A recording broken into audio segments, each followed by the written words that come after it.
Hi, Con. How you doing, Connor?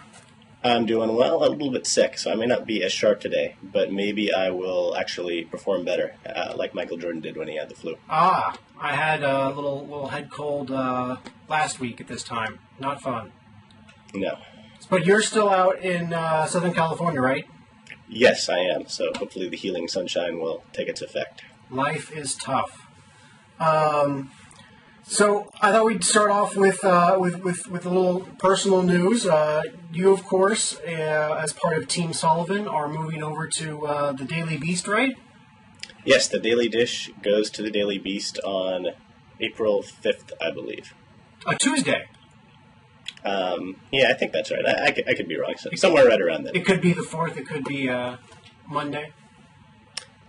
Wherever it is, you'll just go to andrewsullivan.com and it'll take you there wherever it is. So that's kind of emblematic of, won't make a big difference in my life since I'm working remotely out from California. I think Patrick Appel, I think he goes into the Atlantic office now and then, and of course he won't do that anymore. And so definitely make a difference for him. And, of course, it'll be sad to see the Dish leave the Atlantic, even as it's exciting to see it at the Daily Beast. They're both places I like. I intend to keep writing for the Atlantic in a freelance capacity. And I've written for a long time as a columnist at the Daily Beast, so I definitely feel very much at home with the people that run both places. So is that the size of Team Sullivan? It's those three? It's Patrick Appel. It's Chris Bodiner, Zoe, I'm blanking on Zoe's last name, I don't know why, and Andrew. So it's 5 of us all together. Gotcha. And so are you guys like a package deal? Well, I don't know if we're a package deal. I am not privy to how Andrew did all of his negotiations or even how his contract worked at the Atlantic. So I have no idea, actually. So then who do you get your paycheck from, Andrew or whatever Andrew's ultimate employer is? Andrew's ultimate employer. Okay, gotcha. So you're going to have to go through whatever new HR the Daily Beast has, and when I was at the Atlantic, I went through all their HR. So you go through all that stuff with the ultimate employer, not Andrew. Right, yes. Very interesting.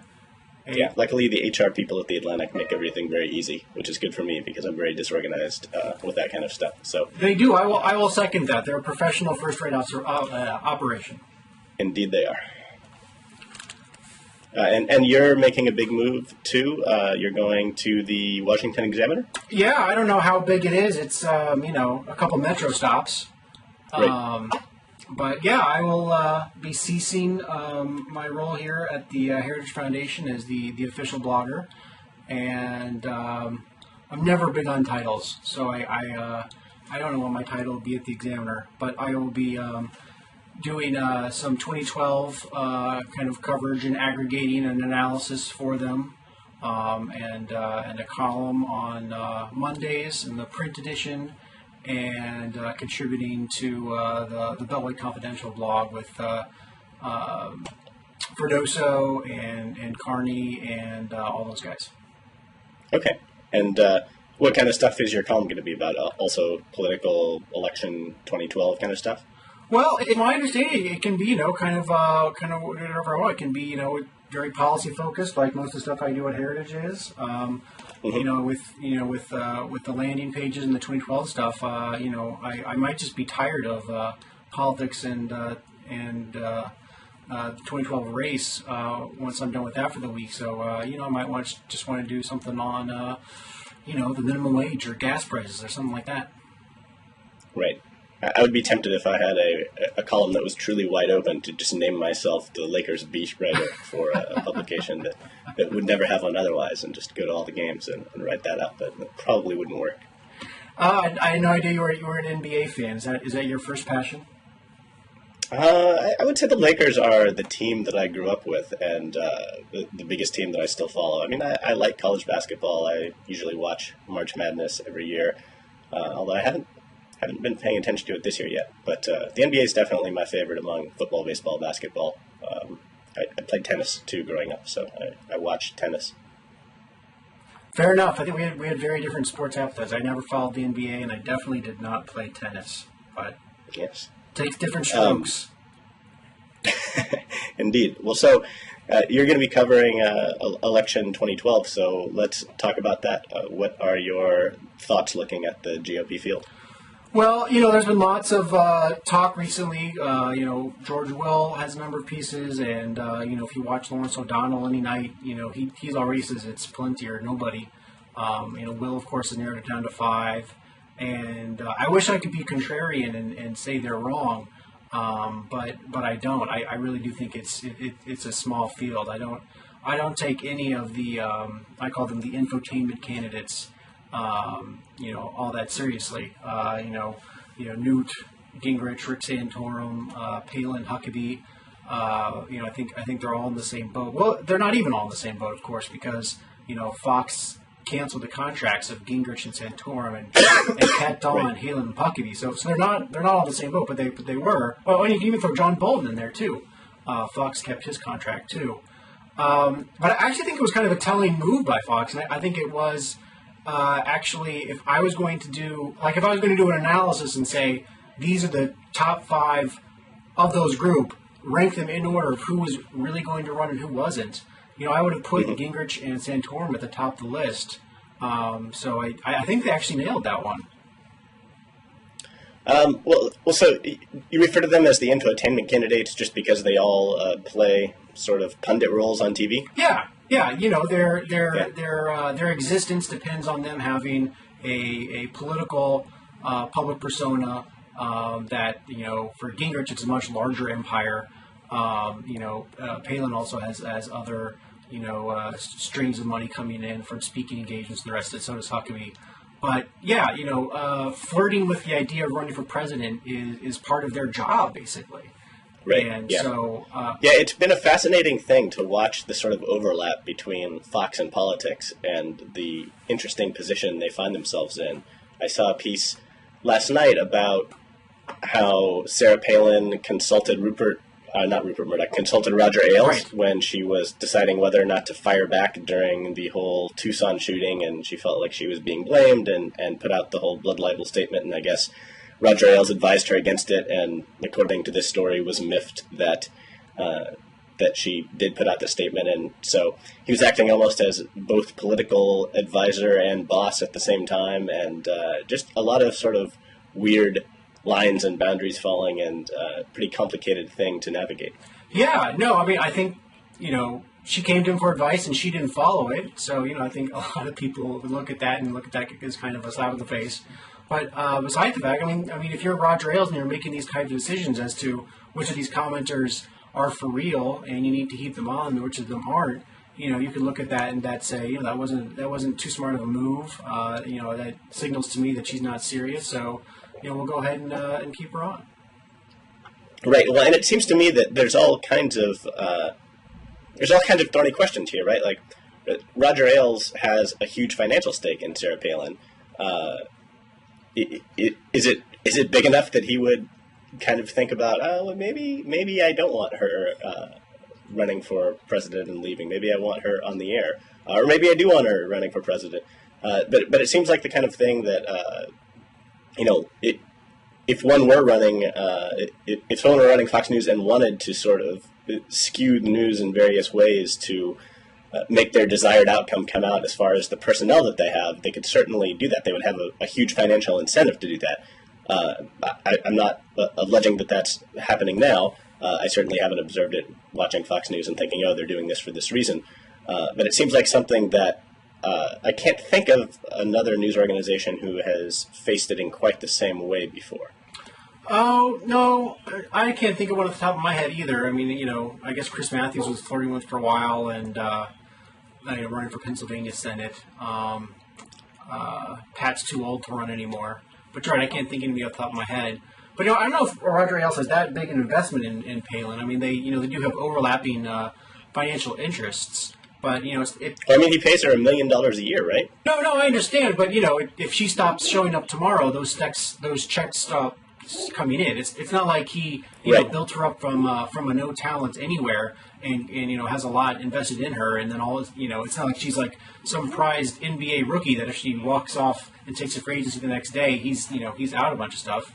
Right, she's like the guy with the veteran exception, right, the $1 million veteran exception. So they definitely have overlapping financial interests, but I think it'd be inaccurate to say that he has a lot invested in her. Right. Well, what I've been disappointed in watching the 2012 GOP side of things is the sort of growing attacks on Mitch Daniels, who is the candidate that, or at least one of the couple of candidates that I would most like to see get through. If the election were tomorrow, I would certainly vote for Daniels over Obama. That's not to say that I won't watch the campaign and learn more about everyone as it goes, but it seems to me that he's a really successful governor and that he is one of the most serious voices of fiscal conservatism in the country, and that he has credibility on that issue. I agree with him that it is the most important issue facing us right now, and it seems like a lot of the grassroots Republicans agree with this too. That was a big part of the Tea Party, that we sort of have this unsustainable fiscal situation that we need to rectify, and that it's an issue of both prudence and freedom. And so I sort of, I agree with all that, and I've been surprised actually to see some of the attacks on Daniels, to me, for reasons that seem kind of more talk than walk, more rhetoric than the substance of what he does. Do you have thoughts on that? Well, you're gonna have to be a bit more specific. He's been coming under fire on a couple wings. I mean, I would say that I agree with you. He's definitely one of the stronger candidates. I would definitely have him in my top two. I'd say it'd be Plenty or Daniels if I had to bet today. Right. But well, yeah. But yeah. I guess name the attacks and I'll tell you what I think about them. Yeah, I mean, I guess there have been sort of two lines of attacks. One, people have been upset about him saying that there should be a social truce, and he's responded to this a couple times in the media and basically said, I'm sorry if I offended anyone by this. I just think that the fiscal issues are the biggest, and that you're going to have a big tent if you want to solve those things. And my detractors underestimate how hard it's going to be to pass serious fiscal reforms, the kind that you need to get the country back on the right track. The other line has concerned, Jennifer Rubin has been kind of attacking him at her blog on the Washington Post. Yes, she has. Jennifer Rubin is definitely not a fan of Mitch Daniels. And I kind of don't understand it. She wrote this post about Chris Christie. She seems to be a big Chris Christie fan. And her argument in the Chris Christie post, it was just this fawning post about how he gave this great interview about public sector unions. And this was right after Mitch Daniels had said we shouldn't take on collective bargaining in Indiana this term. He said we shouldn't take on whether Indiana is a right-to-work state in general, not public sector unions.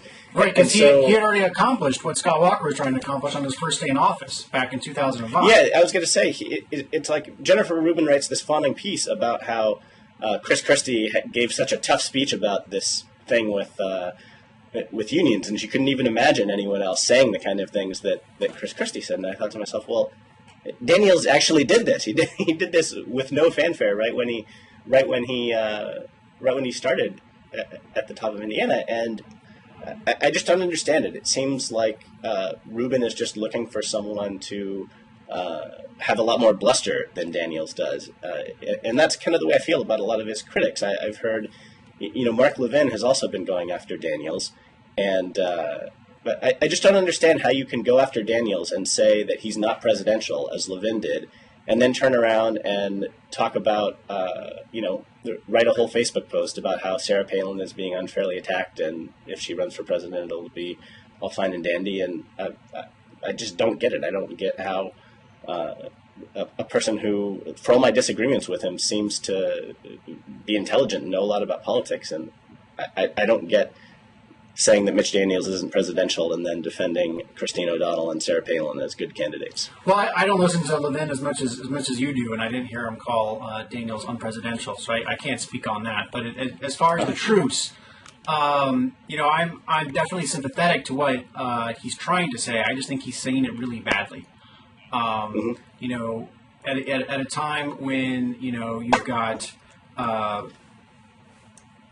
the cultural left constantly trying to push same-sex marriage across the country through the courts.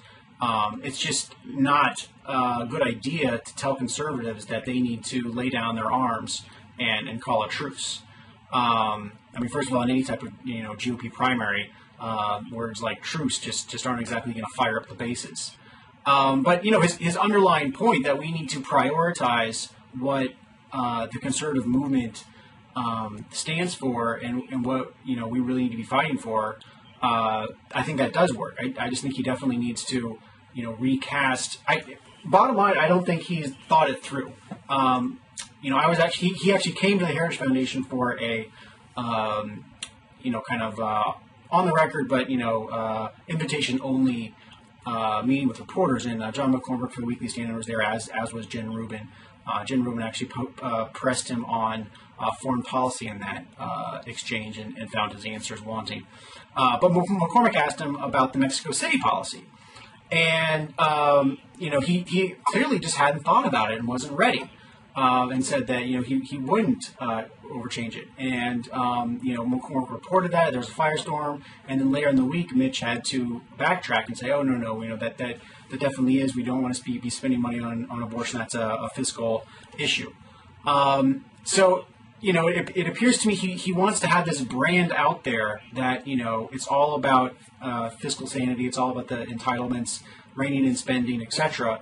And he wants to be the guy, who's not going to focus on social issues. But he hasn't really figured out how to effectively talk about it yet. And he needs to figure that out pretty quickly. There's two other big obstacles that I see Mitch Daniels having that have gotten some play, but not a lot. But I think they need to be solved if he's going to be before he runs. The first is Dick Lugar, who's up for election in Indiana, and you saw Dick Lugar this week. Or actually, the weeks blend together. Maybe it was last week. You saw Dick Lugar last week condemn the House Republican spending bill, the one with $61 billion in cuts. And basically, sounding like Harry Reid, like, oh no, these cuts are mean and unnecessary. And it was like 2 hours later, his office quickly backtracked it, and Lugar was all of a sudden saying, no, these cuts are great, I'm on board, and he ended up voting the right way. But it just shows that the political moment has passed him by. Like any normal senator, Claire McCaskill or Ben Nelson wouldn't have, talked about the cuts that way. You have Democrats out there that understand the political environment better than Dick Lugar does. And, he's had a great career, all the rest of it. And, of course, the larger backstory is that, Daniels, his mentor is Dick Lugar. His first job was in Dick Lugar's office when Dick Lugar was mayor of Indianapolis, moved with him over to the Senate and was worked on a staff there. Daniels got his law degree while working for Lugar. So Lugar's like his political mentor. So it's very hard for Daniels to criticize him. But Daniels simply is not going to be able to get any Tea Party GOP primary votes and support Dick Lugar at the same time. Those two things just can't happen. So he's going to have to figure out a way to, get Lugar out of the race if he's going to have a serious chance. Do you have any comment on that, or I'll go to issue number 2? Not really. I don't know much about the Lugar situation at all, and so I'll leave your commentary alone. One more thing I did want to say about Mitch Daniels. Go ahead. Oh, go ahead. No, I was just going to say, but you could understand how, if Obama was, not that Lieberman ran in 2008, but if Lieberman had run in 2008, there's no way that Obama could have supported him for Senate. Yes, I see that. That's true. That's true. But go ahead. Yeah. So what I was going to say about Daniels is that I think he's brought up a point about how difficult it will be to reform sort of America's fiscal standing that hasn't really been taken very seriously on the right, and that should be. And what I'm afraid of is that too many grassroots Republicans have the mistaken idea that all it's going to take to sort of get the United States on sound fiscal footing is eliminating foreign aid and eliminating waste in government and getting rid of earmarks, and that then if we just did those things, we would be okay. This idea that we can sort of leave entitlements alone for the most part, and by that I mean Social Security and Medicare mostly, and that's going to be somehow a viable thing. And I think that you're seeing some Republicans struggle with this now, where they've sort of pledged that they're not going to touch those things because they're unpopular among their constituents. It's unpopular among their constituents to talk about something like means testing Social Security or raising the retirement age.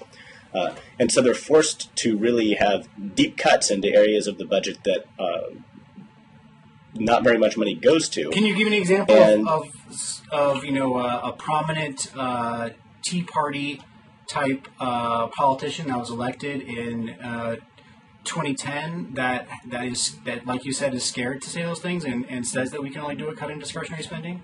Well, I think some of the prominent Tea Partiers are actually not afraid. I mean, I've been pleased. The only sort of Tea Party candidate that I was enthusiastic about was Rand Paul, and I've been pleased with his willingness to sort of get into office. What about Marco Rubio, Senator of Florida, in a debate in the Senate in Florida, which has its share of Social Security recipients, saying that we are going to have to, means test and limit Social Security benefits? Yeah, I don't disagree that the most popular. That's not bravery and taking the issue head on. I don't know what is. No, I completely agree. But the Tea Party still isn't enough of the Republican leadership in Washington to actually pass this kind of thing. Let's look at. Do you think that I'm incorrect? I do think you're incorrect. I mean, look at this last budget fight. Paul Ryan has been trying to get the Republican leadership to take on entitlements in their budget for years. And so in this last go-round, after the president released his budget, Ryan, in his response after the State of the Union, didn't really talk about it. And then you had, after getting the pressure, you had Cantor and Boehner out in front of Ryan saying, yes, of course, entitlements are going to be part of the budget. To which Ryan said, oh, okay, great. Well, we'll definitely do that. I already have a plan out there. So you're seeing, Cantor and Boehner feeling the pressure from their freshmen and getting out ahead of Ryan, who used to be the standard bearer on this. So you definitely have, and it's all coming from the freshmen. They're feeling the heat from the Tea Party blood in there. And you're definitely seeing movement within the Republican leadership to talk about these things head on. Well, I hope you're right. And if so, then my worries then I shouldn't have them. If you're right. But Paul Ryan's going to release his budget in a couple months. We'll find out. Yeah, and we'll find out not just by what's in the budget, but by how many votes it gets. And I'll look forward to it. Although even if it's just in his budget, that's a leadership document. That's a pretty big. That would be a pretty big step. I mean, it's not like the president had any entitlement stuff in his budget. Well, sure. That's not a very not a very high bar to do better than. So I guess you would say that when Daniels says, Daniels' sort of core point is it's going to be harder than Republicans are currently acknowledging to actually get these cuts passed, to get them through Congress, to actually reform Social Security, Medicare. These are huge programs that are very popular. Even a lot of Republicans don't want to touch them, and it's going to be very hard to get them through. It's going to be so hard, in fact, that we need to find people who we disagree with strongly on other issues and make a bargain on this. And you disagree with that? No, I agree with all of that. I don't see anybody saying it's going to be easy. Okay. And so, is it fair to say that you agree with So you sort of agree with the logic of the truce, but not the way that Daniels is handling it, the rhetoric that he is. Right. I think it sounded good in his mind, and he wanted to establish that brand, and he said it. But I don't think he thought through the details of, the Mexico City policy. I don't think he thought through the details of am I going to defend DOMA in court? Do I support the House defending it? I don't think he went through every specific policy area where the left and right are always going to be fighting these culture wars, and said, how am I going to come down on this?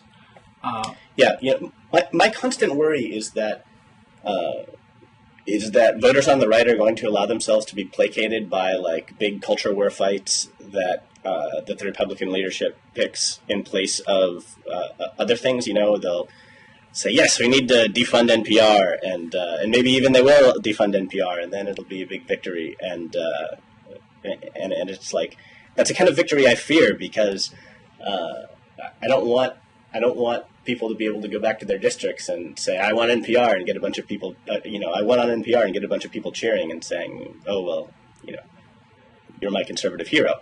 It doesn't have anything to do with my opinion about whether NPR should get funding. It's just that I think that sometimes little culture war things substitute for handling big other things that people don't want to touch. So I'm really curious to see how it all plays out between now and 2012.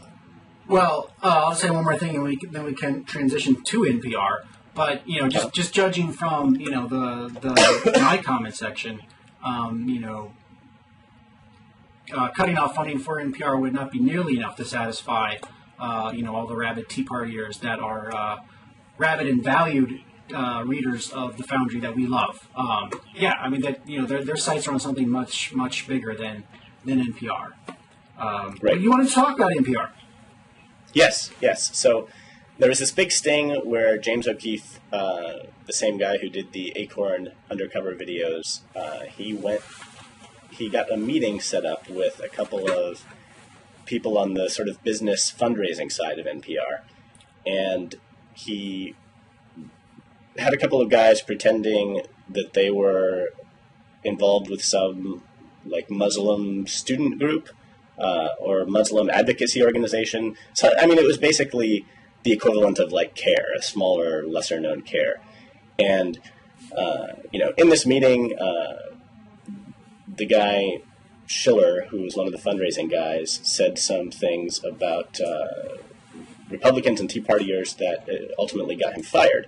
And there were sound bites where he was saying, they're racist, and xenophobic, and I'm forgetting the exact sound bites. But so a really interesting thing happened, which is that some of the other James O'Keefe tapes have been parts of them have been debunked after the fact. People going in and saying, "Wow, this is a really misleading edit." In the Acorn story, it was that he didn't actually go into the Acorn offices wearing a pimp outfit. In fact, it was just edited to make it look that way. In fact, he was wearing a suit and tie when he went into the Acorn offices. So in this case, the video analyst who broke this story was working for The Blaze, which is a website owned by Glenn Beck.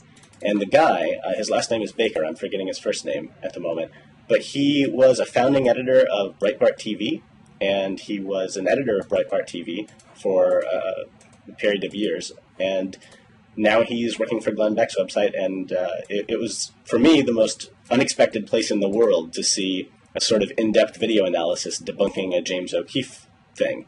And they basically pulled out 8 different clips where, for example, there was one supposedly damning quote where Schiller said something bad about Republicans, but if you looked at the full clip, he actually, what you didn't see on tape was that he said, yes, someone that was very high up in the Republican Party and later became dissatisfied with it told me that, and that's when the video picked up. And he said what this other person told him, and there's another part where they made it look like the undercover people basically said, yeah, we call it the National Palestinian Radio. And Schiller seems to be laughing in a kind of a delighted way and say, oh, they told you that? But it turns out they cut it in such a way that when he said, oh, they told you that, it was because the waiters told Schiller oh yeah, you have to go in this other room. This is the people you're meeting, and they send them into the wrong place. And anyway, they were just really sort of egregious editing things. And so to me, this is first a great, fascinating story, a great, fascinating media story. Like Glenn Beck's website is breaking serious stories, and the former editor of Breitbart TV is sort of taking down what some would call a Breitbart protege. And, also interesting is that O'Keefe seemed to partner with the Daily Caller on this story rather than with Breitbart's big government. And it just seems like a great story. And it also seems incumbent on the people who covered the first story that came out to go back and point out to their audience, look, this really quality debunking has been done. And it's not to say that it completely exonerates Schiller of every bad thing that he said, but it's worth knowing if you bought into the edited version of the story that these outlets posted. And I know like the National Review and the Weekly Standard both ran with the original story, and Howard Kurtz mentioned this on CNN but hasn't updated his Daily Beast pieces. And so I'm just sort of perplexed that more people aren't running with it.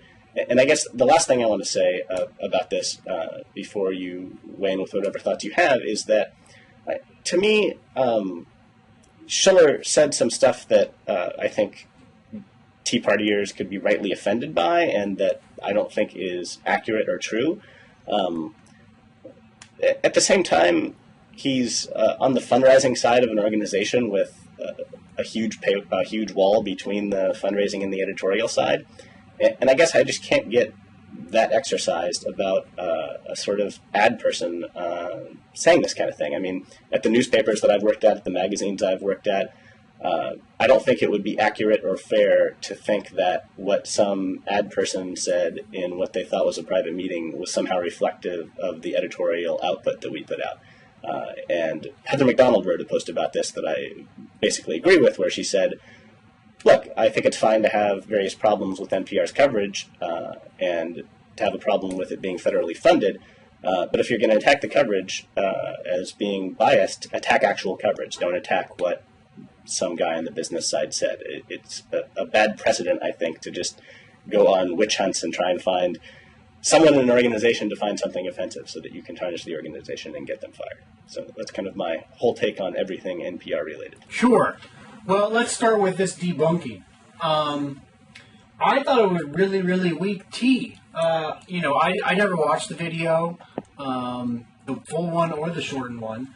But, I always remember there was, three basic, points that everyone was trying to make, which is that, she said a bunch of bad things about conservatives. He said Tea Partiers were seriously racist. And, of course, the other big one was that he admitted that, NPR doesn't need the funding. So, I remember when this debunking came out, and so I looked specifically to those 3 points. And so this is what the debunking says about those points. Number 3, how does Schiller describe Republicans? He clearly says some offensive things while being very direct that he's giving his own opinion, not that of NPR. Still a wildly stupid move. On the Tea Party being seriously racist. As you point out, he says that it is largely recounting the views exposed to him by 2 top Republicans, one a former ambassador who admitted to him that he voted for Obama. But then this debunking also admits, at the end, he signals his agreement. And then on NPR federal funding, he says he does admit that NPR does not need the funding, and that in the long run it would be better off without it, but that in the short term some local stations are at risk. That's fine with me. Local stations would be at risk, but he still admits, even in the full context, that in the long run, NPR would be better without the funding. So on the 3 biggest charges that got the most news coverage, this debunking, affirms them all. They're all true. Yes, he was recounting what other ambassadors says, but then he agreed with it. Yes, he said some local stations would be in trouble, but he said in the long run, NPR doesn't need the funding. I do think of the whole, back and forth, Daily Caller, Andrew Breitbart, that soap opera by itself is entertaining. And, sign me up for some popcorn. But on the narrow point of this video, and I'm not a James O'Keefe fan, I think he really nailed the guy. I would be surprised if you felt that O'Keefe didn't do anything egregious if you watched the edited video and the full video. I think, again, I agree that some of the points that the media plucked out of this stood either way. At the same time, it isn't so clear to me that Schiller is agreeing with everything that the person he was quoting was saying. I don't think that that's clear at all from the video. And the full video and the edited video also allied a lot of parts where, for example, Schiller is saying, I grew up a Republican and I am proud of it, and, lately I've actually voted for more Democrats, but, I don't think there's anything wrong with being a Republican. One of the other people, the woman at the table, I don't even know her name, also weighs in and sort of defends the right against the undercover people. And the other interesting thing about watching the full 2-hour video is that it becomes pretty clear that what O'Keefe was actually after in this undercover operation, which is that he was basically trying to get NPR to agree on tape to slant coverage because of this $5 million donation. And he kept sort of, the people that O'Keefe sent kept sort of saying, what if you did more of this editorial content or more of that editorial content? And repeatedly, both of the business people at the table were like, look, we don't have anything to do with content. We've had other donors say, why don't you cover this a little bit more, that a little bit more? And they've been, very closely aligned with what people think of as NPR beliefs when we said, no, we're not going to take your money. So I think that if you're a conservative who wants to know what people at NPR really think and really say behind closed doors, you're given a very incomplete picture by the edited video, and unfairly so, I think. But again, I encourage. I'm sure they'll put the link up to the Blaze piece on the right side of the screen, and I encourage people to at least scroll through and watch the little video clips that they did, which I think are a much better indication than the descriptions they gave in words. Yeah, fair enough. So, did you want to talk Libya or Manning? Let's talk Manning first. So Bradley Manning is, of course, accused of leaking a bunch of stuff to WikiLeaks, and faces life in prison, possibly death, right? And he's being held in a military prison, not a civilian prison. It's going to be a military trial. There's been a lot of controversy about the conditions that he is being held in. From what I understand, it's basically that he's being forced to sleep naked every night in his cell. He is able to, the only exercise he gets is like walking around a sort of very small room. He's being held in solitary confinement for months on end, and during the night, guards call out to him every 5 minutes, and he's forced to answer every 5 minutes, or they come and wake him up if he's fallen asleep. Basically, he's being held in ways that I would argue are inappropriate.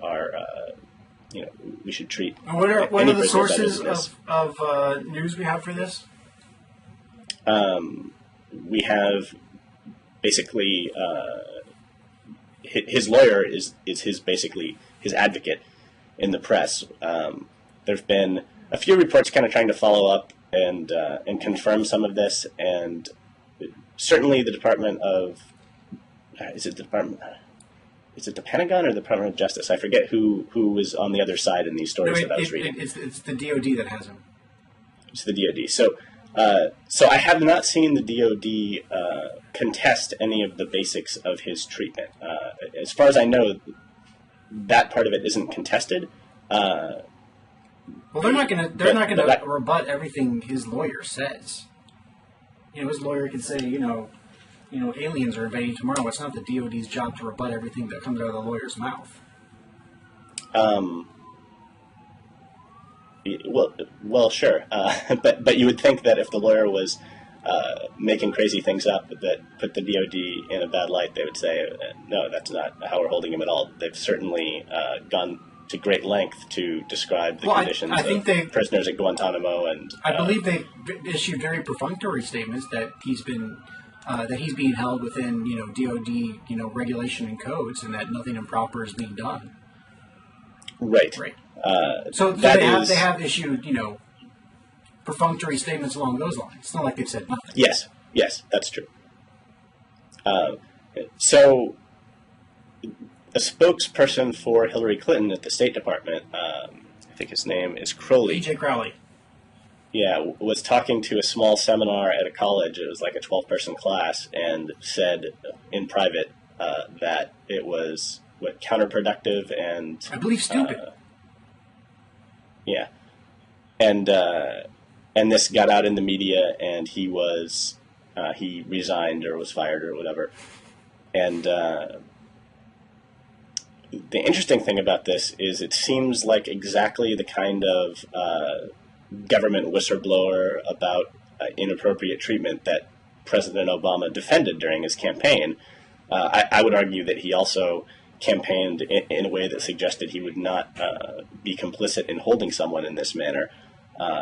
And whatever you think about the treatment of Manning, and it seems like you and I maybe disagree whether it's appropriate or not, I think we should both be able to agree that it contradicts the standards that Obama set for himself during his campaign. Well, if they're, depriving him of sleep, I think that's probably outside DoD guidelines. But, I don't take everything that his lawyer says on face value. I went to law school. I know lawyers. I know not to take everything they say as truth. Yeah, but, is this in any way surprising? Obama's completely failed on Guantanamo and detainee treatment issues since day one. This is really just another, brick in the wall, right? This isn't the first time you've been disappointed by Obama's leadership on an issue, is it? No, certainly not. I've been very disappointed in Obama on civil liberties stuff. I know that a few people on the left have too. I think a lot of people on the left have basically given Obama a free pass after writing that various Bush administration policies were the end of democracy as we know it. Yeah. No, I think we're in agreement there. There's tons of hypocrisy on the left on this. And I think for some reason this case, and especially the resignation of Crowley, has sort of shaken some people up. Glenn Greenwald did a post about this. Glenn Greenwald's been shaken up for a while. Yes, he's been hammering on other people on the left for not talking about this stuff, and he did a post after this Crowley thing saying basically, finally other liberals are starting to realize what I have been saying about Obama all along, and he points to posts by Iglesias and Ezra Klein, and I don't know if Andrew was mentioned, but Andrew Sullivan wrote a very sort of angry post about the Crowley thing, and of course he's been an Obama supporter, although he's also been critical of him in the past about civil liberties stuff. So I don't know. I'm hoping that this is a turning point, that people do try and take this stuff seriously. I know that civil liberties is going to be a big issue for me in 2012. I think it's certainly possible for there to be a Republican that I think is going to be even worse than Obama, even though I think Obama is terrible on this stuff. I also think it's possible that there could be a Republican that ran on a civil libertarian platform attacking Obama. After looking at Obama's rhetoric and then Obama's actions, what could a Republican possibly say to make you happy? Considering that Obama said all the right things and is now disappointed you. What could a Republican say to make me happy? Right. For example, I would consider a Republican to be worse on civil liberties if they wanted to return to the Bush-era interrogation tactics and start waterboarding people. Well, even Bush dropped those in 2003, so I don't think anyone wants to go back there. I don't know if it's accurate to say that no one wants to go back there. Okay, there probably is a universe of people that do. You're right. Not no one. There were there were some ridiculous statements during the whole WikiLeaks thing about how we should try Julian Assange for treason, despite the fact that he's not a United States citizen. I think that was Newt Gingrich, if I'm not mistaken. I think Joe Lieberman said the same thing. Yeah, I mean, Joe Lieberman would be a terrible candidate for me. Okay, well, I think Newt Gingrich has about as much shot as Joe Lieberman does at getting the 2012 Republican nomination. Yeah, I agree. I don't think that any Republican likely to get the nomination has said any of the most egregious things that I've heard. But you know, if it were like a Gingrich or the other thing that Gingrich said, he said something during the whole so-called Ground Zero mosque dust-up. Wasn't he the one that said we'll build a mosque in New York when they build a church in Mecca? I think it was a synagogue, but you're close. Yeah. So that's another kind of thing that strikes me as a step farther than even Obama on civil liberties kind of stuff. But I expect that well, you know, that the Republican who gets the nomination is actually going to agree with Obama on most stuff, and it isn't going to be apparent who's better on those issues. I think if the Republican is a little bit better on those issues, it'll probably be tough to convince civil liberties advocates on the left that that's the case. I think that they invest too much meaning in Obama's words and not enough meaning in his action. And, you know, depending on who it is, I may well be making that argument to them and saying, look, if these are the things you care about, you should be supporting this Republican candidate instead of Obama. But I think on that issue, it could go either way, and I'm going to have to wait and see who gets nominated before I know who's going to be better on that stuff. Well, I don't think any of them have been questioned on this yet, but I'll tell you what I'll be looking for, and that is a candidate who will say, you know, I'm going to take this issue to Congress, we're going to have an honest, open debate about this, and we're going to pass new laws that create a framework for holding non-combatant detainees for the modern world. I think that was a huge failing of the Bush administration that they failed to go to Congress to get a new legal framework, and Obama has not only continued that failure but made it worse by punting the issue to the courts. And I mean, you have judges here in the D.C. federal district that have gone through the very outspoken and odd statement of writing basically writing op-eds saying to the Obama administration, don't force us, the courts, to make detainee policy. We're federal judges. We do not have the knowledge base and political mandate to do this issue for you. You need to lead on this. And of course, Obama has completely failed. Do you have thoughts on Libya or Libya and Obama foreign policy or whatever? Quickly, I think you've seen a pretty, unified Republican message of, no on the no-fly zone. So I mean, you still have the Newt Gingriches and the Bill Kristols who are out there in favor of it, and I think probably Lieberman's in that boat too. But here at Heritage, we're so far against the no-fly zone. Same with, I believe, AEI. I think most of the senators that have spoken on it, including actually Dick Lugar's been good on this. He had a statement yesterday.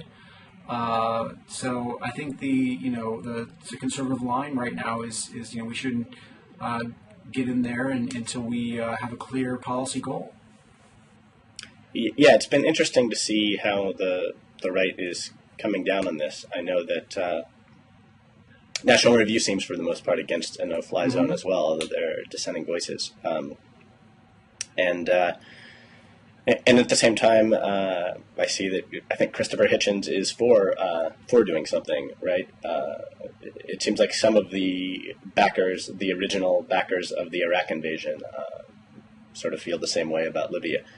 I would like, I don't have any deeply insightful thoughts about this, not knowing all that much about Libya to begin with, I would say I wish there could be some sort of test where anyone who advocates putting military assets in a country, where somehow someone could surprise them and ask them to just name all of the countries on that country's border. And I feel like if they're unable to do so, then that should go a long way to discrediting their assertion that we should put American troops in there. Of course, if this became a standard, then people would be ready for it. But I encourage, if there's some enterprising TV interviewer out there, next time you have someone come on talking about Libya, I encourage you to ask them, can you name all the countries around Libya? If they can't, I would have a hard time taking them seriously. Fair enough. I think we're at 15 minutes. It's a good place to end. All right. Sounds good. Well, good luck at the new gig at the Examiner. And hope you get better and enjoy the warm Southern California sun. All right. Thanks. Okay, Bye-bye. bye.